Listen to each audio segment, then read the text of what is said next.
Doctor Piyush Jain भी हमारे साथ जुड़ेंगे, बाल रोग विशेषज्ञ, लेकिन हमारे साथ डॉक्टर एमसी मिश्रा जुड़ चुके हैं, पूर्व निदेशक एम्स के, और साथ ही साथ आशीष ग्रोवर जो कि जनरल सेक्रेटरी हैं ड्रग ट्रेडर्स एसोसिएशन के, इस वक्त जुड़ चुके हैं। और डॉक्टर एमसी मिश्रा, मैं सबसे पहले आप ही से सर इसकी शुरुआत करना चाहूंगी कि कितना खतरनाक है ये, मतलब ऐसा जहर मिल रहा है, मासूमों की जान जा रही है, लेकिन किसी को कुछ पता नहीं चल रहा है।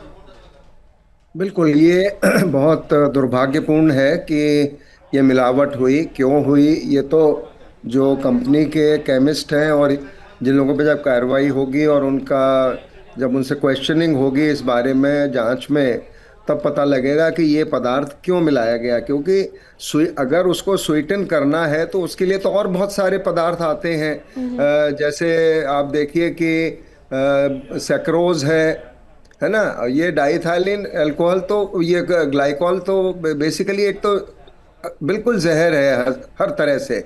इसमें आप सुक्रेलोज मिला सकते हैं, सैकरीन मिला सकते हैं, जाइलिटॉल मिला सकते हैं, सॉर्बिटॉल मिला सकते हैं एज स्वीटनर्स, लेकिन इसको मिलाने की क्या आवश्यकता पड़ी? और जब उसकी मात्रा रिकमेंडेड है या नहीं है मुझे नहीं पता कि ये 0.1% जो बता रहे थे आपके, क्योंकि मिलावट भी कितनी सर, 0.1% ना, अगर इतना आपको मिलाना भी है, लेकिन 48.6%, मतलब ये तो पूरी शीशी ही जहर आप परोस रहे। बिल्कुल, 48% तो वो जहर ही हुआ और इसीलिए इतने बच्चों की जान गई है। अच्छी बात है कि और बच्चों ने नहीं इसको लिया है। और अब जो मैं समझता हूँ, अभी आपके जो बच्चों के विशेषज्ञ हैं वो भी बताएंगे कि 4 वर्ष से नीचे तो बच्चों को कफ सिरप देना ही नहीं है, किसी प्रकार का भी, चाहे वो ठीक भी है तो भी नहीं देना है।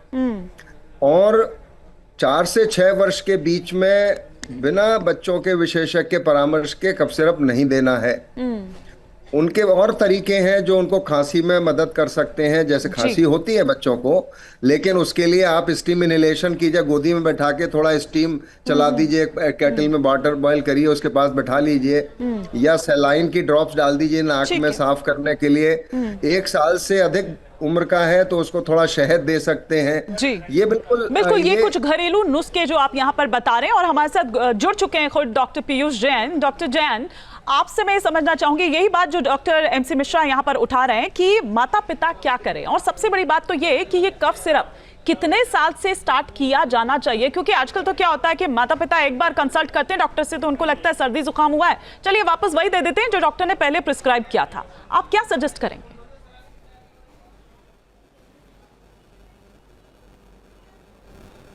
बिल्कुल ठीक कह रही हैं आप। जैसे कि डॉक्टर मिश्रा ने भी अभी स्ट्रेस किया कि 4 साल से छोटे बच्चों को जो नॉर्मली खांसी सर्दी जुकाम होता है, आमतौर पर ये वायरल फीवर के साथ एसोसिएटेड खांसी सर्दी जुकाम है, जो कि नॉर्मल घरेलू नुस्खे सर ने बताए, स्टीम इनहेलेशन है और हाइड्रेशन बच्चे का अच्छा रखना है, नॉर्मल पौष्टिक आहार देना है और स्टीम इनहेलेशन बेसिकली, इससे काफ़ी बच्चे ठीक हो जाते हैं।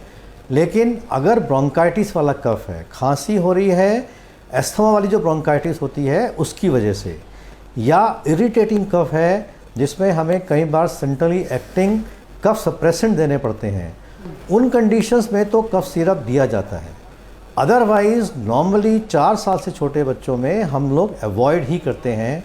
और ये जिस तरह के कफ सिरप से प्रॉब्लम हुई है, डेक्स्ट्रोमेथॉर्फिन ब्रोमाइड, और जैसे अभी पहले आप लोग बात भी कर रहे थे कि इस तरह के कॉम्बिनेशन में, कंपोजिशन वाले कफ सिरप में जो ये डाइइथाइल ग्लाइकोल वाला जो इसमें सॉल्वेंट मिलाया गया, और ये इसमें मैं एक बात पे और रोशनी डालना चाहूँगा कि ये 2 तरह का सॉल्वेंट आता है, एक इंडस्ट्रियल सॉल्वेंट आता है और एक फार्माकोलॉजिकल यूज़ के लिए आता है। और जो इंडस्ट्रियल वाला सॉल्वेंट है वो काफ़ी सस्ता आता है कंपैरेटिवली जो फार्माकोलॉजिकल वाला सॉल्वेंट है। अब वो कौन सा सॉल्वेंट यूज़ कर रहे हैं ड्रग मैन्युफैक्चरिंग कंपनी, वो उन्होंने जो गुड मैन्युफैक्चरिंग अपनी प्रैक्टिसेस हैं उनको फॉलो किया है कि नहीं किया है, और जो भी गुणवत्ता की जांच करने वाली गवर्नमेंट एजेंसीज़ हैं उन्होंने कितना इस बात को, उनके सर्टिफिकेशन को सही पाया है। क्योंकि यही कंपनी का 3 साल 4 साल पहले 2022 में भी कफ सिरप में प्रॉब्लम आई थी और इनको अपने सारे के सारे जो यूनिट्स हैं, जो अपने कफ सिरप की यूनिट्स हैं, बॉटल्स हैं, वो मार्केट से विड्रॉ करनी पड़ी थी 3 से 4 महीने के लिए। और उसके बाद फिर इन्होंने दोबारा बनाया है, इन्होंने दोबारा सर्टिफिकेशन अप्लाई किया है। तो जो हमारी गवर्नमेंट एजेंसीज़ हैं वो किस तरह से चेक कर रही हैं और किस तरह से इनको सर्टिफिकेशन इशू कर रही हैं, ये भी एक डिस्कस करने का इशू है। देखिए, डॉक्टर ने एक अपना एमपी में डॉक्टर सोनी को वहाँ पे उन्होंने अरेस्ट किया। डॉक्टर तो अपनी तरफ से प्रिस्क्रिप्शन लिख सकता है। एक प्रॉपर बच्चों में जो दवाई दी जाती है वो बच्चों के वेट के हिसाब से, पर केजी के हिसाब से सॉल्ट कैलकुलेट करके दिया जाता है। अगर आप कभी भी किसी भी पीडियाट्रिशियन के पास जाएंगे तो आप ये चीज़ उनके क्लिनिक में देखेंगे, सबसे पहले पीडियाट्रिशियन क्लिनिक में बच्चे का वेट किया जाता है। बिल्कुल। वो वेट 2 कारण से करते हैं, एक तो ग्रोथ मॉनिटरिंग के लिए और दूसरा जो भी दवाई बच्चों को लिखी जाती है वो पर केजी वेट के हिसाब से लिखी जाती है ना। तो जो पीडियाट्रिशियन लिख रहा है वो तो पर केजी वेट के हिसाब से उन्होंने लिख दिया। अब पीडियाट्रिशियन तो नहीं बता सकता ना कि जो दवाई मार्केट में मिल रही है या सरकारी डिस्पेंस हो रही है उसकी क्वालिटी कैसी है। वो तो हम तो ये मान के चलते हैं कि जो दवाई सरकारी डिस्पेंस में मिल रही है और शायद यही कारण है कि सर जिस डॉक्टर के पास वो पेरेंट्स गए थे अपने बच्चे को लेकर, उस डॉक्टर ने पीकर भी दिखाया कि देखिए ऐसा कुछ भी नहीं है। जो बात आप यहाँ पर कह रहे हैं वो वैलिड है, लेकिन वो डॉक्टर भी देखिए किस तरह बीमार पड़ गया। मेडिकल टर्म में इसका क्या मतलब मैं देखूं या क्या मायने निकाले जाए। डॉक्टर मिश्रा के पास जाऊंगी, लेकिन पहले आशीष ग्रोवर जी इस वक्त हमारे साथ जुड़े हुए हैं, general secretary drug traders association के। डॉक्टर ग्रोवर साहब, मैं आपसे ये समझना चाह रही हूँ कि क्योंकि ये बहुत सीरियस मैटर है, आप ये देखिए कि साफ तौर पर यहां पर नजर आ रहा है कि जो दवा कंपनी है वो जहर बना रही। अभी यहां पर डॉक्टर जैन ने ये सवाल उठाया कि कैसे सर्टिफिकेट इशू किया जाता है, कैसे वो मॉनिटरिंग होती है, कैसे निगरानी की जाती है इनकी। नमस्कार जी। पहले तो बहुत ही दुखद ये किस्सा हुआ है जो कि नहीं होना चाहिए। और दवाई एक ऐसी चीज है जिसको आदमी एक फेथ करके यूज करता है और जब उसको जरूरत होती है और उसके बाद अगर इस तरह की मौत हो रही है तो बहुत ही दुखद है। जैसे कि लर्नर्ड मेरे पहले डॉक्टर मिश्रा, डॉक्टर जैन ने बताया है, बहुत खुलासे में उन्होंने डिटेल बता दिया है। बट इसमें देखिए, हम लोग एज ए ट्रेडर, हमारे पास इसमें सिर्फ एक ही चीज कहने को है कि कहीं ना कहीं जो अभी डॉक्टर जैन ने भी इशारा किया है, लैप्सेस जो हैं वो एजेंसीज जो कि इसको बना रही हैं और जो कि इसको देख रही हैं, वो लैप्सेस होना बहुत गलत है। 2022 में भी हुआ था और अब दोबारा हुआ है। इसका मतलब कहीं ना कहीं इसको प्रायोरिटी नहीं दी जा रही है और ठीक से विजिलेंसी नहीं हो रही है, तभी इस तरह की मतलब मेडिसिन जो खराब व्यवस्था में बन रही है और पहुंच रही है और बिक रही है, उसमें हम ट्रेडर्स भी कई बार बदनाम हो जाते हैं और डॉक्टर भी बदनाम होता है, जो कि नहीं होना चाहिए। क्योंकि जो मैन्युफैक्चरिंग प्लांट है वहां पे अगर ठीक से उसकी विजिलेंसी होगी, उसकी टेस्टिंग होगी, एज पर पैरामीटर्स उसको देखा जाएगा, बैचेस को चेक किया जाएगा, तभी ये चीज बाहर ठीक आएगी और इस तरह की कभी भी कोई मौत या हादसे नहीं होंगे। लेकिन ये तो बहुत गलत है ना ग्रोवर जी, क्योंकि आप ये देखिए ये इग्नोरेंस किस तरह से भारी पड़ रही है, ये नेग्लिजेंस किस तरह से भारी पड़ रही है। मतलब खुला आपने खुली छूट दे दी है दवा कंपनियों को। 2022 में भी हुआ और पहले भी हो चुका है। बिल्कुल, गुरुग्राम में भी इस तरह का मामला सामने आ चुका है, उसमें भी कई बच्चों की मौत हुई थी। इससे पहले भी इस तरह का मामला सामने जो मैन्युफैक्चरर्स इस तरह के हैं, या तो उनके जो मैन्युफैक्चरिंग प्लांट है वो अप टू डेट नहीं है या अप टू पैरामीटर नहीं है, या जो एजेंसीज उनको लुक आफ्टर कर रही हैं, उनकी विजिलेंसी करती हैं, वो विजिलेंसी नहीं कर पा रही हैं। मैं ऐसा आपके माध्यम से कहना चाह रहा हूँ, कहना नहीं चाहिए, लेकिन अल्टीमेटली जनता या इतने नन्हे छोटे बच्चे जो 4 साल का 2 साल का, जिसके पिता ने कुछ ख्वाब देख के अपने बच्चों के लिए रखे थे, आज वो 2 साल में 4 साल में उसके हाथ से निकल गया, बहुत ही दुखद है। और इसके लिए कड़ी से कड़ी पनिशमेंट होनी चाहिए और संविधान के अंदर कड़ी से कड़ी हम और आप बात जरूर कर रहे हैं, लेकिन आप ये देखिए कि पहले तो तब भी 2 साल की जेल थी और जुर्माना इसमें था, लेकिन आज के डेट में तो आप ये देखिए कि बस 5 लाख दो और छोड़ दिया। मतलब इतनी खुली छूट यहाँ पर यही चीज गलत है ना। हमारे सिस्टम के अंदर, लॉ के अंदर कहीं ना कहीं ऐसी चीजें हैं जो लोगों को और प्रोत्साहित करती हैं कि अगर मैं 2 लाख देके 5 लाख देके निकल जाता हूं और एक ह्यूमन वैल्यू से खेल रहा हूं, तो इसका मतलब कोई इसको विजिलेंट नहीं कर रहा है, देख नहीं रहा है। आपके माध्यम से चैनल्स पे कई बार चीजें आ चुकी हैं, आप भी कह रहे हैं,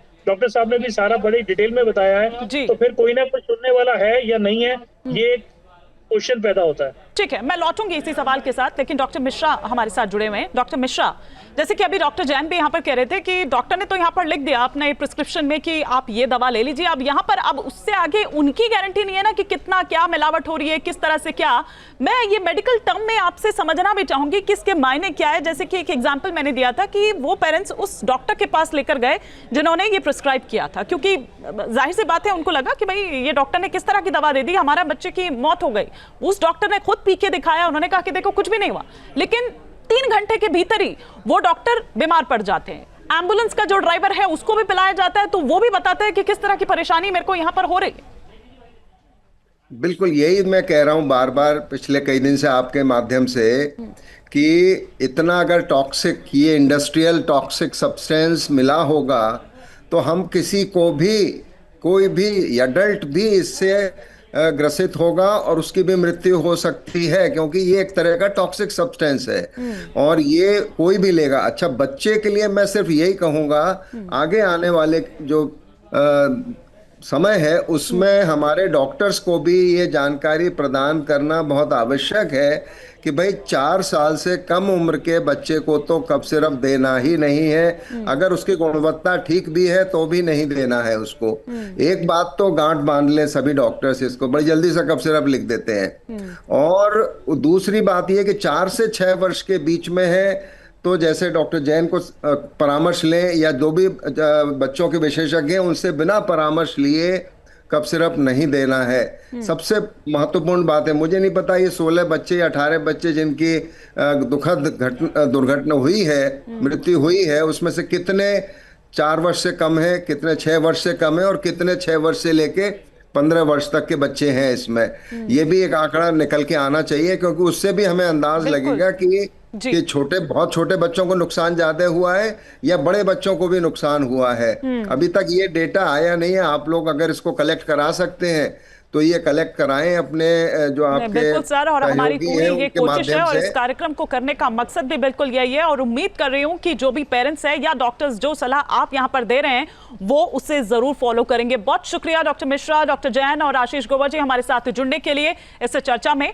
जहां भक्ति है हर शब्द में, कथाओं में छिपे हैं दिव्य रहस्य और ज्योतिष देता है जीवन को दिशा। धर्म से जुड़ी हर बातों को जानने के लिए हमारे चैनल स्तुति को सब्सक्राइब करें।